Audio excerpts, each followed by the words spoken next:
وكذلك أوحينا إليك روحا من أمرنا ما كنت تدري ما الكتاب ولا الإيمان ولكن جعلناه نورا نهدي به من نشاء من عبادنا وإنك لتهدي إلى صراط مستقيم صراط الله الذي له ما في السماوات وما في الأرض ألا إلى الله تصير الأمور. After those long dark nights, now my world is bright. Islam is my sight. Now I found the light. After those long dark nights, now my world is bright. Islam is my sight. Now my world is bright. Islam is my sight. To all our viewers around the world, Assalamu alaikum wa rahmatullahi wa barakatuh, and welcome to this week's edition of The Straight Path. I'm your host, Fuad Muhammad.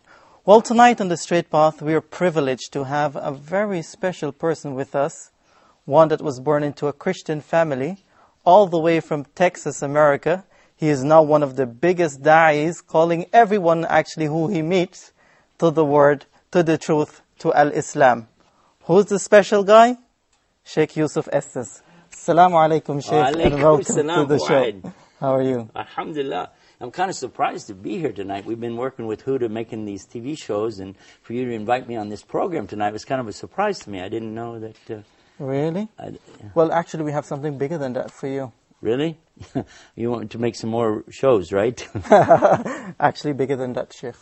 You know, we've been working on that one called, it's called Beauties of Islam.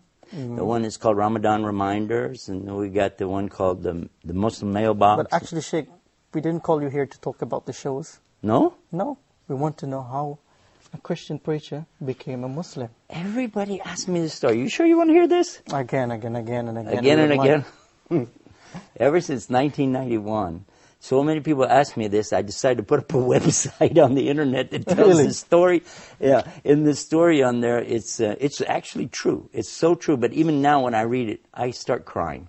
Because I remember how I used to be and how I am now. And I remember that man who helped me get to Islam.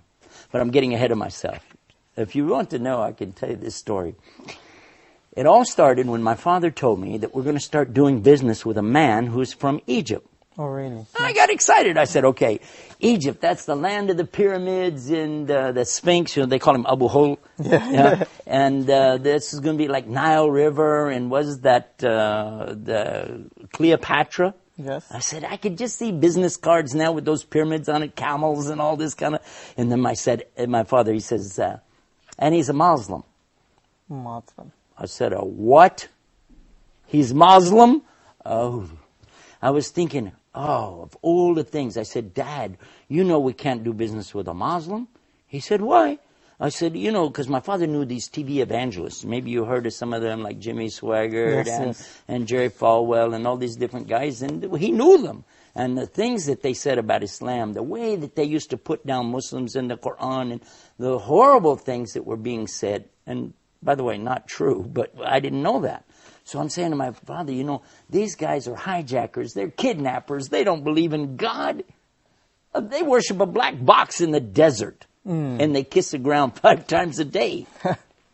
So my daddy's saying, no, you got to meet this guy. He's really nice. We're going to do business with him. And I said, I'll meet him on one condition. He said, what is it? I said, we do it my way. He said, what's your way? I said, okay, I want to come from church. It's got to be on Sunday. And then what I'm going to do, I'm going to come to him. I'm going to stop and eat or nothing, directly to him. And I will have my cross. I used to wear a cross on my belt loop, about that big. Okay? And I had a Bible that I carry under my arm all the time. and I have a cap on my head, and across the top of the cap it says, Jesus is Lord. And that's the way I want to meet this guy. Well, my dad said, okay, Sunday it is. Okay. We had a store in the mall in a place called Grand Prairie, Texas. And so in the store, we go to meet him on Sunday, Now, I was ready for this guy, and I imagined, what's this guy going to look like? He's going to be wearing one of those long white robes, and he's going to have a big outer garment thing, what they call a bisht over that, and he's going to have a turban on his head, and he's going to have an eyebrow that goes all the way across from one side to the other, a huge bushy beard that he'll have, and a big sword that he's going to be carrying. I think I was looking for somebody that's a cross between Attila the Hun and the Ayatollah Khomeini. I had no idea. So when my father took me in, I was nervous, Here, I'm going to meet this guy. Oh, he's going to be a Muslim. Oh, boy. But I'm going to hold the faith of Christianity high in front of this guy. We went in the door, And my father said, here he is. I said, where's the guy, And he brought him over, and I said, this? Because he wasn't wearing any clothes like I was thinking. He was wearing normal, everyday clothes, like you're wearing, And he didn't have even a beard. And he didn't have any hair. Actually, he's bald-headed. Oh, really? And I said, this man is... And he had something Egyptians have. Not all people in the world have this thing. Oh. But Egyptians have something very special called ibtisam. Ibtisam. Well, you know what is ibtisam? Smiling. Smile. He has a big, beautiful smile. And I couldn't help but be caught by this smile. And when I shook hands with him, I said, this is a nice guy. I don't know why, I just felt like he's a nice guy, Forgot everything about being Muslim. It just kind of went out the door just by meeting him. I like to mention this because I want Muslims to know that you need to get out, meet people more. Don't be so reserved. Don't be scared. Don't be afraid to be yourself. Yeah. Because when more people meet Muslims and know real Muslims, then they'll know that this baloney that's going on in the media is just that, a bunch of baloney. But anyway, I'll come back to the story because you asked me. Next thing, immediately after I meet him, hello, how are you? I said, do you believe in God? Just like that. He said, well, yes. I mean, God, though. Do you believe in God? He said, yes. I said, yeah, but the God of Adam. You know about Adam? Yes. Abraham. There's a funny story about this, but I'll tell you later about Abraham. There's something very key about this. Okay. He said, yes. I said, Moses. He said, yes. David, Solomon, yes. So you believe in all those? Oh, okay. You believe in the Bible? He said, yes. You believe in the Old Testament, though? Yes. But you don't believe in the New Testament? He said, yes. Too many yes. I'm going, what? How? I said, yeah, but you don't believe in Jesus. He said, yes. I'm going, what? That's not what we heard. I did not hear it that way. I said, yes, but you don't believe he is the Christ, the Messiah. He said, yes. I'm going, wait a minute. But you don't believe he's with God. He's going to come back in the last days. He said, yes. I said, this guy's going to be easy. I can convert this guy. Immediately, I took him out to have a cup of tea. And we sat together in a little cafe right by my dad's shop. I remember reading that that I was actually, why did you take him out for that cup of coffee after you met him? Because I was going to convert him. That was it. I'm going to sit right there. The first day, I said, wouldn't that be something? I can convert him on the first day. Wow. I was ready. You had ambitions. That boy, I'm going to get him now. So I started talking about Abraham. I'm telling him the story of Abraham and his son Ishmael, his son Ishaq, Isaac, as we call him in English, and the story of how Abraham has to sacrifice his son. And he's sitting there going, yes, that's what we believe. We believe that. I said, yes, but what about this point right here where a ram has to come in and be the salvation because there's the substitute and it's so and so, and I'm going on. And he said, yes, we believe that. I was thinking, now, wait a minute. I had talked to another priest friend of mine. He's not a priest, he's a preacher for the born-again Christians. And he told me to be real careful with these Muslims. But for sure, he was telling me, read this to them because they don't believe this. And he was saying he did believe it. I was thinking, So step by step, I was thinking, we can do this. I went back to my father. I said, Dad, I want us to do business with this guy.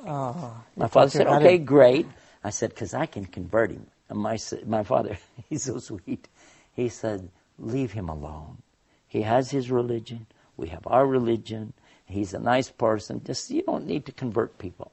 I said, no, this is our mission. We have to save people to the Lord. My dad said, listen, it's up to him to save the people, okay? SubhanAllah. Yeah, my dad said that. I'm thinking, no, I got to convert this guy. So we start doing business. Why were you so eager to convert him? Why? Huh? Why were you so eager to convert him? Well, to be honest about the thing, you see, I was out on the streets going around doing what we'd call in English, Arabic, when we Muslims, we say street dawah. That's what I used to do as a Christian. I would be in the streets and I would have my Bible and I would witness. They call it witnessing, you know. Yeah. I think that's a good comparison, witness, dawah. And I would go up to people like drug dealers or prostitutes in the street. Anybody, I see them, they're downtrodden, poor, they don't have a home. If I have anything, if I have some money, I will give it to them. And, well, they're saying, oh, thank you, and give them some food, anything. And then at the same time, I start bringing them the message of the Bible. And I would quote to them many of the scriptures in the Bible, the good things, the things we as Muslims know, or, we should do it too. There's no doubt about it. These are good teachings, very moral and upright things. And so as I was doing these things, I felt a need to call the people to Jesus. Yes. And that's what I wanted to do with this man. And I was told these Muslims are very dangerous people. They don't believe like we believe, and they're, just stay away from them. And I've been warned in a number of times. By your friends? Yeah, by other preachers, actually. Preachers. Yeah. So then the next thing that happens, we start traveling together. This gentleman from Egypt, I can't remember the name of the city he's from, but anyway. So as we're traveling together, working together, I watched his character and I thought, wow. Every time it was time for him to do what he calls salah. Mm-hmm. Salah means like the connection between you and Allah. And it doesn't really mean prayer. It's bigger than that, but you know that. Anyway, so he would stop. Whatever we're doing, he'd say, excuse me for a few minutes. And I would watch him. And we're doing business. We're trying to do this. Here he goes. Walk over there and you'd see him and bowing and putting his head on the ground. And in the moment he would put his head on the ground, I'd say, look at this. This is so unbelievable. A human being, a strong man, who's willing to humble himself to put his head in the dirt in front of his Lord. This is an amazing religion. If you can get a human being to humble themselves like that in front of God, like this, and fasting, not eating, not drinking during the daylight hours, I didn't imagine to see something like this. And then, on top of that, here is a man who had some moral teachings about him that, and I can't even describe it even now, but I'll give you an example and let you think about this. Watch this. One day, I had two little daughters, one about this big and one a little bit bigger than that, I guess, And so to the older of the two, she's about 5 or 6, I guess, he says to her, would you like to borrow $1? And I thought, borrow $1? What's that? You want to give a kid $1? Give him $1. What's this borrow $1 thing? 5 years old, she was at that time. So he gave her the $1, and I told him thank you for that. I was thinking, because in Texas we actually say, hey, can I borrow $1? Borrow $10, borrow 20. We don't mean we're going to ever pay it back, by the way. That's the kind of borrowing we're talking about. A few days later, he asked her if she had any money. She had like 4 quarters, something like that. And he said, okay, give it back. This is the $1 you owe me. And I thought, oh, how tacky. Who's this man, And I asked him, I said, what's that? He said, well, do you remember another time that I borrowed $1 from her and I paid her back? I did remember that. Yeah, one time he asked her for $1 and I thought that was tacky. But then he gave it back and now he's asking her to pay it back. And I'm asking him, what's this about? He said, it's training the children to learn the responsibility of the value of the money and the value of your word and how you live up to what you say you're going to do. He said, and it was less than 2 days, not because children's memory wouldn't last that long, but within 2 days, he did this. And I realized that this is a huge teaching in business. And he said, and another point is, it must never be more than the original amount. Because no riba in Islam, there's no usury, no interest. I thought, wow. I said, let me watch this guy a little bit more, Step by step, I watched his character. And then one time we would go to these flea markets and things like that, put out these tables with stuff. I get a lot of stuff that is outdated merchandise. The dates on it are so close, no store would sell it because it's going to expire. In the United States, it's a big deal, you know. So if the date's going to expire within 2 or 3 days, nobody would want it, you know. But you could sell it at the flea market. And it's what we had. So I have the table lined out with stuff. You know, a lady came and she started to buy some things. And he reached under the table and was giving her things from under the table. I said, what are you doing? He said, I'm giving her this. I said, look, this has got 4 or 5 more days than this. Give her this stuff. He said, I can't do that. It's not my religion. I said, what? He said, this stuff here has only got 1 day left. Now, this stuff here has more days. I said, but that's why we put it up there. He said, that's not for me, okay? You said, you can do it. I don't want to do that. I said, okay, do whatever you want to do, you know. He was an amazing man. And I kept thinking, you know, if we get this guy in Christianity, we're going to make him a saint right away. Maybe even So you still an wanted angel. to convert him? Huh? So you still wanted to convert him? Of course! What part of the story are you missing here? Hello? That's my goal. I haven't thought about anything else. So then, another strange thing happened. My friend, the other preacher, he used to carry this big cross. He would bolt it together. It was about 14 foot long.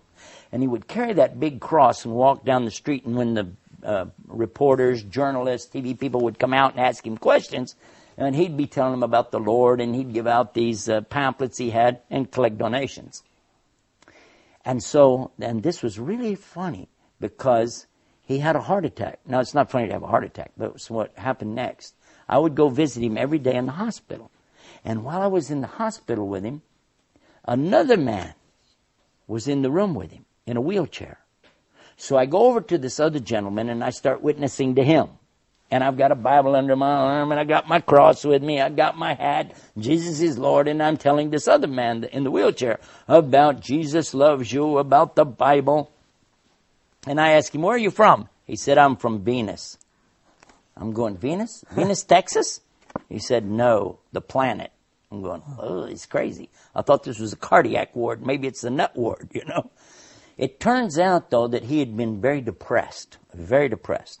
And this heart attack had really hurt him, you know. And not just physically, but, you know, mentally and things because he couldn't do what he wanted to do in life. Sheikh, can you stick a point there? We just want someone to meet you, actually. Can you please come? Assalamu alaikum. Wa alaikum Sheikh assalam. Yusuf. Assalamu alaikum wa rahmatullah. Wa alaikum assalam. This is Mr. Ahmed Fahmi, or Yeah. regional Wanted director. to greet for you. the- It's You're the channel. regional manager for How are you? Huda TV. Nice having you with us, man.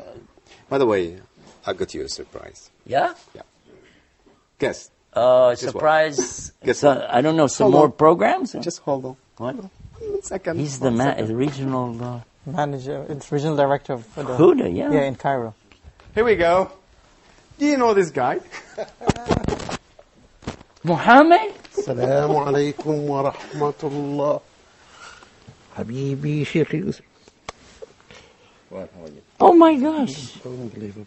How are you, brother? I can't believe it. It's a long time. يا أخي.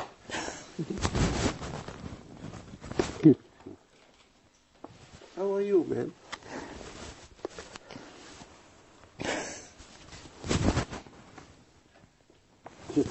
This is the guy I'm talking about. I know. Okay. Surprise, huh? Take your When did you seat guys do this? so he can join the show. Is this a real show? Are we really on TV? Yes, we are. Sheikh Yusuf, just relax. I gotta go. بسم الله الرحمن But الرحيم. continue the جزاك show. الله Yeah. خيرا. Mr. Ahmed Fahmi. Would you like to tell the viewers who this guy really is? Have a seat. It's been a long time. How are you? Alhamdulillah. How about you? I'm talking about you. I'm sitting here. You know that. It's been here. All Have the you been time. here listening to this? I've been just trying to make a surprise for you. I know you were here I'm surprised. in Egypt. I'm surprised. For sure. Alhamdulillah. I'm glad to see you in a good health and talking about me too. Is this really, we're still broadcasting? This Yes, is- we are. Okay. All of this is on camera. Because otherwise for I the want to viewers. just take him and we're going to go out and... This is Muhammad Abdul Rahman. This is the man I'm telling you about. This is MashaAllah. Allah يحييك Sheikh Yusuf. this is the light for Islam to me. Allah MashaAllah. يبارك فيك. Wallahi, I am so impressed of what I hear always about you and what I watch on the TV. May Allah reward you for your efforts and your strength in keeping your path like this for 17 years now. Every time I tell the story and I think about you, Allah يخليك Sheikh Yusuf. I thank Allah so much that He sent somebody like this man. Why? I don't want to talk about you in front of your face. This is embarrassing. No, I hear. But this man, if Allah would have sent anybody else, I would not have listened to them. Subhanallah. Why? Why? Because you remember I was just telling about the priest and the one in the wheelchair. I was just telling you the story. This man was in a wheelchair, and it turned out he was a Catholic priest. Okay. So when I was witnessing to him, he said, okay, I want to confess something to you. And I said, don't confess to me, I'm not a priest. I'm not even a Catholic. He said, I know that. I am a Catholic, I am a priest. Okay. And I was shocked. You remember? Yeah, I remember. Father Peter Jacobs. Peter Jacobs, yeah. I remember him very well, yeah. When he got out of the hospital, I asked him to come and live in the house with us. And in the meantime, we had brought Muhammad to live in the house with us. We had a big house out in the country. Okay. We called it the ranch. Okay. Yeah. And this You time you remember were the new in ranch? America. Midlothian, huh? This time you were new in America. Yeah, less than 1 year. Less than 1 year. Yeah. Sometimes he would say words, I didn't have a clue what he was saying, but he'd be smiling, I'd be going, yeah, I guess. You know, he was still getting his English together. Oh my God. You're Texan. Oh, and then what happened? Yeah, I'm so, I don't know if I can remember what we're doing even here now. This is shocking me. Okay, you met the guy in the hospital. Oh, yeah. He said he's from Venus. Yeah, well, that's what happened. After I found out he was a Catholic priest, I realized that, you know, he didn't like me coming and preaching to him as a Protestant Christian, you know. Anyway, when he came to live with us, I was telling him about this guy is a Muslim living with us. Let's convert him. He's telling me, actually, as a Catholic priest, we had to study Islam. I know about Islam. I said, you do? He said, yes, it's a very important religion, and it has this and this. He's known the 5 points of Islam, you know, the pillars. Yes. Believing in Allah and His Messenger and performing the salah, the prayers, fasting Ramadan and paying zakah, the charity, and also making pilgrimage. He knew all about these things. So then we would sit around the table at night. Now here's what we do. Clear off the table after the food. And then nonchalantly, let's just discuss the Bible in front of our Muslim friend. So I bring out the Revised Standard Version of the Bible. My father brings out the King James Version of the Bible. A different version. My wife had, she Everyone. had the Jimmy Swaggart's Good News for Modern Man. Sure. And then the Catholic priest has a totally different Bible. Because these books are all 66 books each, okay?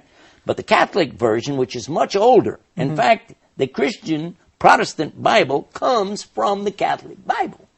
But the Catholic Bible has 73 books. What happened to the other 7 books? Nobody knows. Anyway, here we are. We're talking about which book. No, my book. No. And my book says in it that the Malik James, the King James Version, is having grave defects. It needs to be retranslated. And my father's saying, no, this one, no, that one, so and so. And finally, I'm embarrassed because we're arguing in front of him. I said, okay, but just change the subject. How many versions of that Koran thing do you have? Yeah. Okay. Let's take the answer from him after we take this short break. Stay tuned, viewers, as we speak to Sheikh Joseph Estes and the person who gave him Shahada, Brother Muhammad Abdul Rahman, after the break. Stay tuned. My world is bright. Islam is my sight. Oh, my world is bright. Islam is my sight. Assalamu alaikum wa rahmatullahi wa barakatuh, and welcome back to The Straight Path. We're talking to Sheikh Joseph Estes and his journey to the straight path, along with the brother who gave him Shahada, Brother Muhammad Abdul Rahman. Alhamdulillah. Welcome again to the show, Sheikh.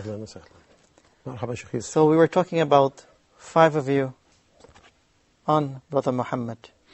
Yeah, I think probably we should let the people know. This is live, yeah? Of course. So you have call-ins, right? Yep.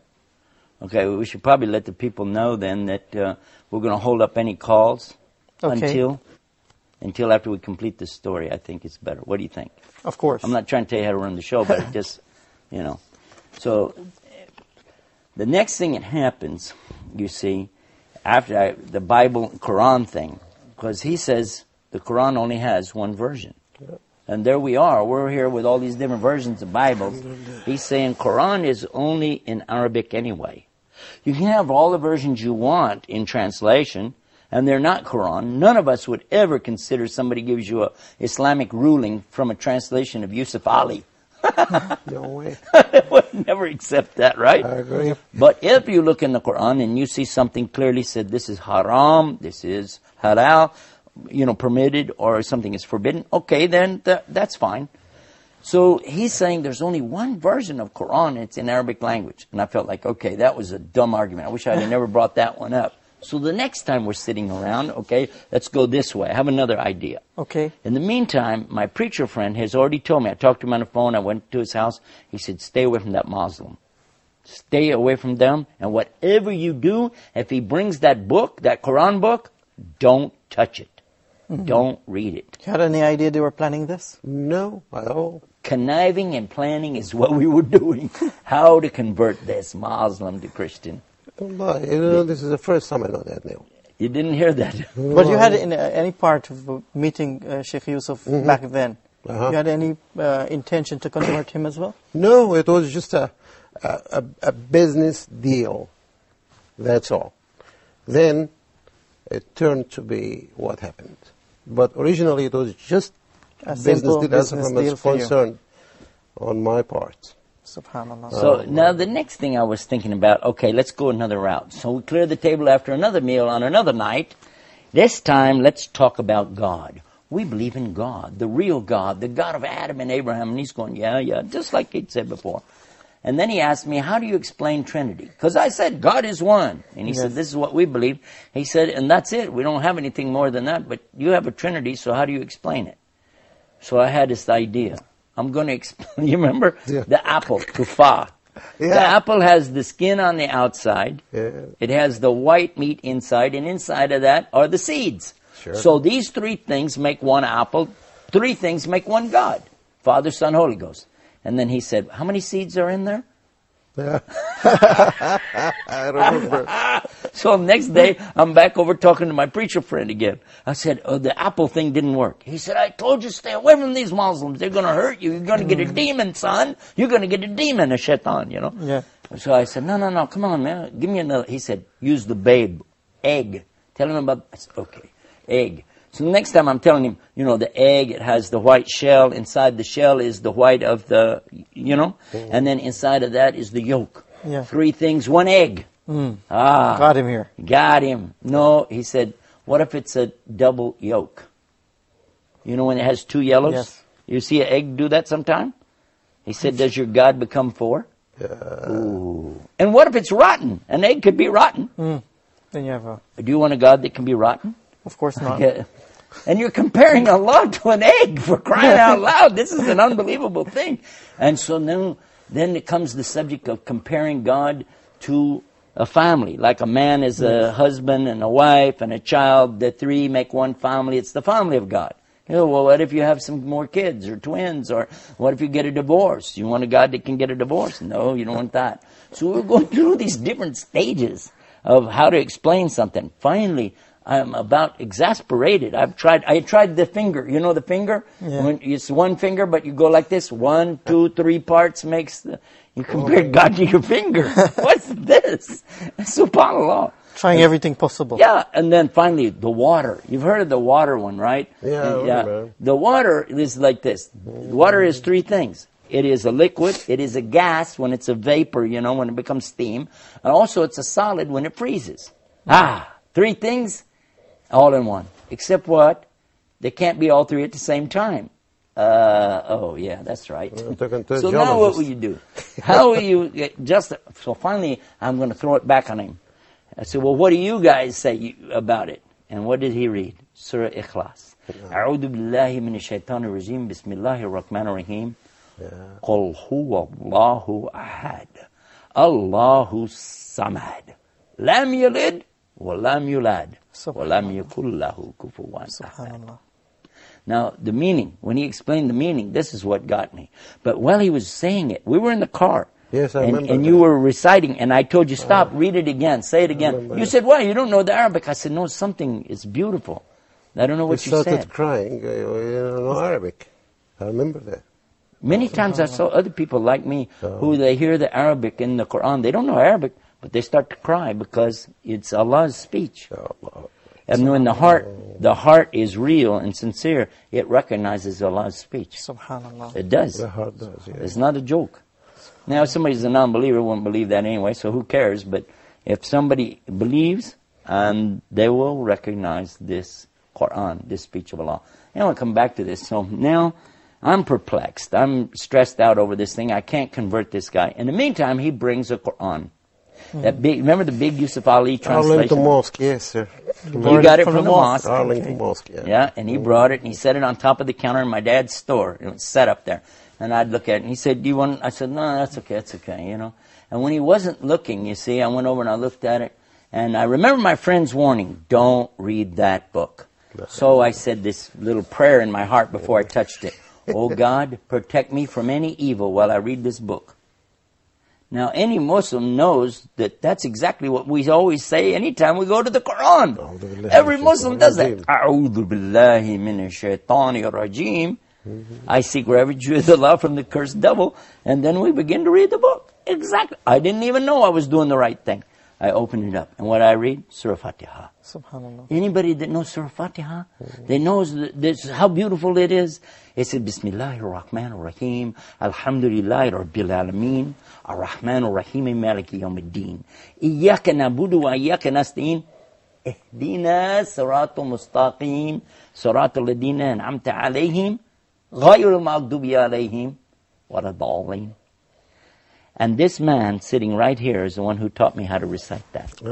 I remember the first day. I remember the first day when you said, would you like to learn how to do this? And you were teaching us Bismi, Bismi, Bismi. And we were saying Basmi? No, Bismi. Bosmi? No, Bismi, Bismi, Bismillah, Bismiwa, Bismillah, Bismillah. And finally we got Bismillahir Rahmanir Rahim. I said, wow, that's good. He said, no, that's just the first part. But it said Bismillahir Rahmanir Rahim. Alhamdulillah Rabbil Alameen. It took us like 2 days to get that. Wow. Yeah, I remember that. But we were so excited by hundreds of times until in Arabic, and he's a Texan, you know. Careful now. Don't mess with Texas. No, I'm not messing with it. Because I am one of them, so I can mess with them. The next thing that happens, though, the Catholic priest, he asked Muhammad, can I go to your church? Meaning the masjid. He went with you. You remember that? Yep. And they were having all this business going on, and so-and-so in the mosque at that time. The Muslims are the biggest enemy to Islam in America. But that's another story. Very tough period, yeah. Yeah. So when you brought Peter back, Father Peter Jacobs, when he came back to the house, do you know what we did? My wife and I took him aside and we said, what did they do in there? Did they slaughter any animals? Did they make any bombs? What were they doing? He said, no, they came and they stood and they were bowing, prostrating on the ground, sitting, and then they left. I said, that's it? He said, that's it. Salatul Subh. They just came and prayed and left. That was it. So I said, And all this time you had no idea. That they are doing something in my, behind me. but in the same time, I started feeling motivated to explain Islam to these guys. They had so many questions. Okay. So that meant something to me. Okay, so you're starting now. It's not just a business deal now. I give it more. No, it's not only a business, just business anymore. It became just something else together with the business. What was the point? Changing that intention that you really wanted to tell them about Islam? Well, every time we want to just close that file of religious debates and comparisons and all this stuff, which sometimes never ends and might create problems and difficulties and hardships, even amongst the good people if they are ignorant. But I notice that these people are not ignorant. They have a lot of knowledge in the area of religions. Mm-hmm. So actually it became a matter of the picture of Islam in their eyes. They're talking so much about it. And then I had to just start getting them the right picture. SubhanAllah. And you just become clear. MashaAllah, you did an conscious. excellent job. Allah is khair. So, okay, go ahead, sir. Well, I was just thinking that when we took that priest aside and we were asking him, what did they do, and he was telling me nothing, they just prayed. And I said, what kind of music did they have? And he said, they didn't have any music. I said, like, remember, I'm a music minister. That's my job in the church. I said, how can you worship God without music? So I didn't know anything about Islam. Really, I didn't. I thought I knew something. I didn't know anything. But then, we started all thinking and asking. As he said, we asked a lot of questions, and we weren't trying to debate anymore. We were just trying to learn. What does Islam say about this? What does it say about a man and a woman's relationships? What does it say about fathers and sons and daughters? Even adoption. Once they said that they had an adoption story. So many things. But then the Catholic priest asked you again to go the next week. Right. Yeah. This time they didn't come home until very late at night. And when they came home, here the priest, he got out of the car. You got out. I recognized you right away. But who is this guy with you? Because he was wearing a long white dress. He had a pillbox cap on his head. I said, what did you do? Did you become a Muslim? And he said, Ashhadu an la ilaha illallah, Ashhadu Muhammad Rasulullah. So look at this. A Catholic priest becomes a Muslim. Now here I am telling my wife about this at night. We were just about to go to bed. Yeah. I was all excited. I was, and I'm telling her, look, this Catholic priest became a Muslim. What are you thinking about Allah, the Quran, so and so? She said, I want a divorce. I said, huh? She said, I want a divorce. I said, why? She said, a Muslim can't be married to a Christian. I want a divorce. I said, wait a minute. Whoa, I didn't say I want to be a Muslim. I will never be a Muslim. No. Don't worry about a divorce. Besides, Muhammad told us a Muslim woman can't be married to a Christian man. Yes. But if I became a Muslim, we could still be married. It's the Muslim woman that can't be married to the Christian man. Mm-hmm. She said, that's exactly what I'm talking about. I want to be a Muslim. I said, what? I wasn't ready for that. And then I said, wait a minute. Hold on, there's good news here. Because I really did like Islam. I didn't know how to tell anybody. I wanted to say, I couldn't. So I said, okay, I too wish to be a Muslim. That's the good news. I'll be a Muslim too. She said, I don't believe you. I said, no, I'm telling the truth. She said, no, you're a liar. I said, I'm not lying, I'm telling the truth. She said, you're either a liar right now, or you were a liar 5 minutes ago when you said you didn't want to be a Muslim. Either way, you're a liar. I was shocked. I said, what am I going to do? So I went downstairs. Actually, she was throwing me out of the house. And I was thinking, how did she throw me out of my father's house? I went down and I woke you up. Oh, she was throwing you out of the house? She was, yeah. Wow. And I went down and got you. That's when we walked around that night. Yes. Walked all of those back roads, all through Midlothian. You remember? Yeah, the ranch. Until the sun started coming up. And I'm asking him a million questions. Mm-hmm. And finally he said it like this. He said, it was a beautiful thing he said. It's not between you and me anymore. It's not between you and your father. My father was a minister, by the way. He said, it's not between you and your wife. This is between you and your Lord. You need to go talk to him.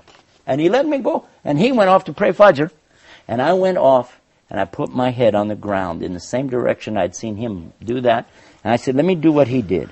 And with my head on the ground, I said these words, oh God, guide me.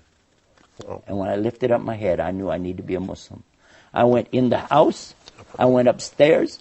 I made a shower. I came down, and in front of this man right here, and that Catholic priest, I made my shahada. I said, Ashhadu an la ilaha illallah Ashhadu anna Muhammad Rasulullah. Subhanallah. A few minutes later, my wife comes down with hijab on her, and she did the same thing. Subhanallah. She made her, and a couple months later, my dad accepted Islam. Yeah, And before she died, my stepmother accepted Islam.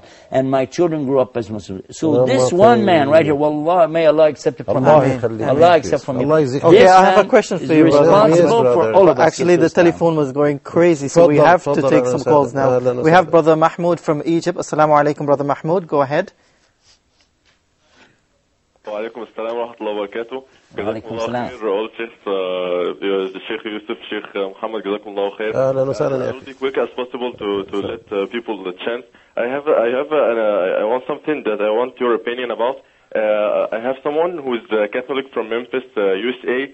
I just had a small story with him. He just asked me once on the internet. He asked me if I'm a Muslim, and I said yes. He asked me a strange question. He asked, when you take over the world, can I still be Christian and pay jizya? And I told him, why do you say that? Because he said, because I know this is the fastest growing religion, and you're all going to take over the world. So I kept back with this guy, and I showed him few of your material in your website about Islam being the same message Jesus had, and he finally admitted that Jesus is the prophet and that Allah is one, alhamdulillah. But when I talk to him about Islam, he hesitates and say that he needs more time. And it's over a month now. I don't know what next step to do with him. And so if you may give... Okay, got the point, Brother Mahmoud. That was Brother Mahmoud from Egypt. Just before we take his question, when he and his wife took Shahada in front of you, what was that feeling like? I was expecting it. You were?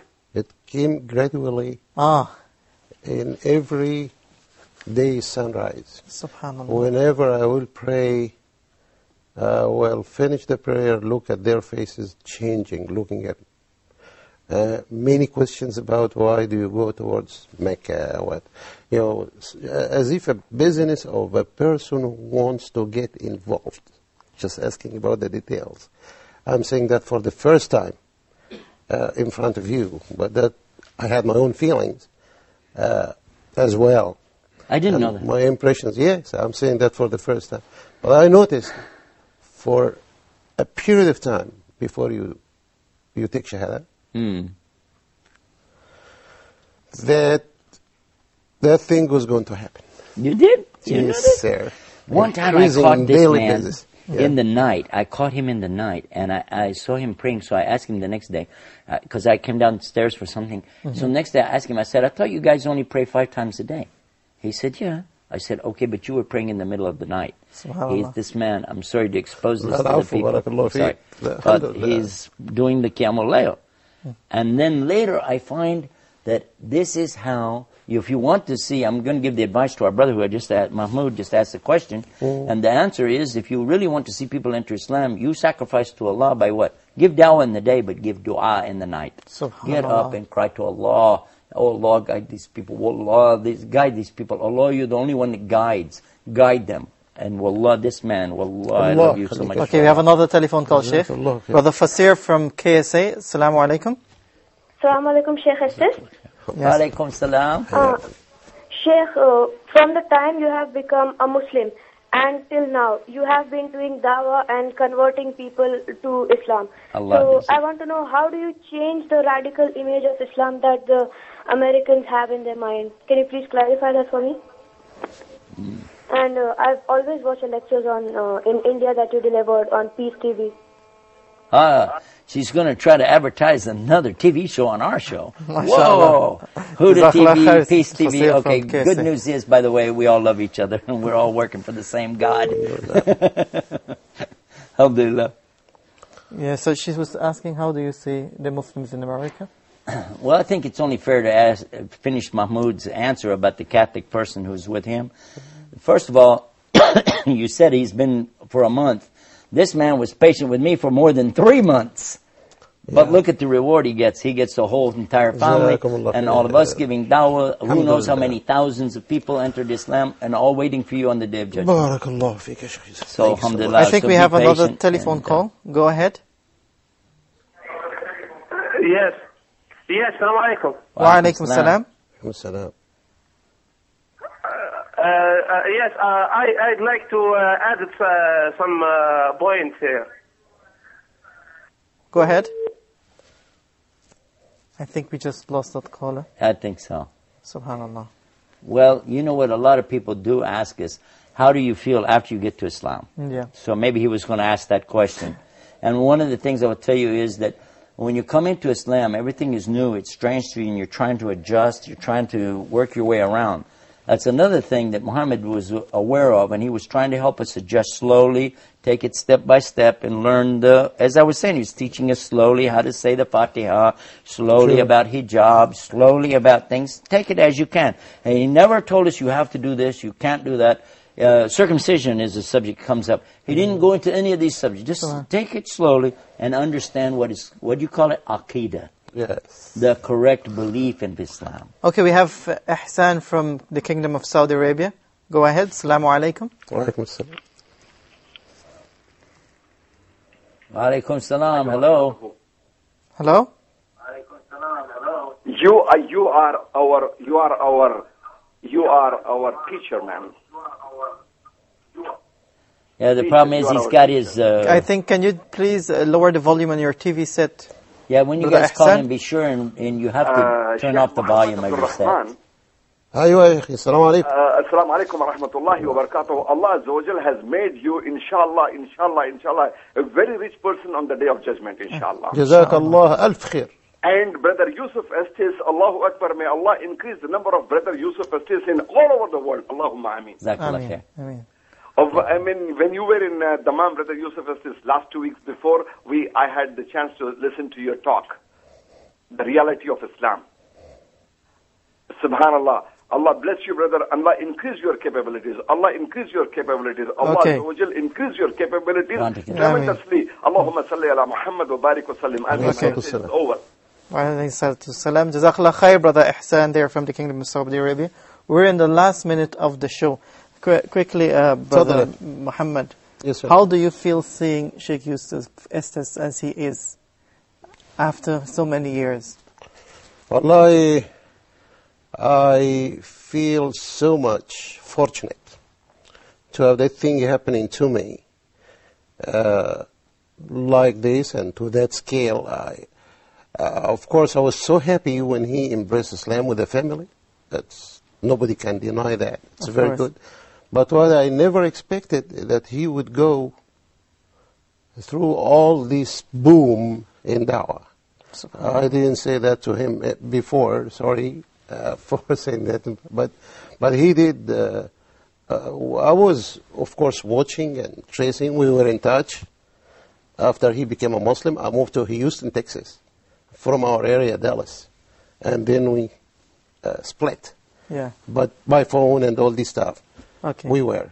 But now he went beyond what I thought he would, to be honest with you. Okay. I hear his news in wherever he goes and the number of people. And so I see him like a rizq for me. SubhanAllah. My director is telling me that I'm out of time. Sheikh Joseph Estes, Jazakallah khair for being with us. Maybe we'll do some more show for you. Of course, inshallah. Maybe next week. Okay, I'll tell you what, let's do that. Are you busy next week? We can do what day? Well, I'll be more than glad to. Perfect. Jazakallah khair. Okay. Thank you very much, Sheikh Yusuf Estes. Shukran. Thank you very much, Brother Abdurrahman. For the viewers, that is Straight Path for this week. Thank you very much. Hope you enjoyed the show. Until next time, Assalamu alaikum wa rahmatullahi wa barakatuh. I found the light after those long dark nights. Now my world is bright. Islam is my sight. Now I found the light after those long dark nights. Now my world is bright. Islam is my sight. Now my world is bright. Islam is my sight.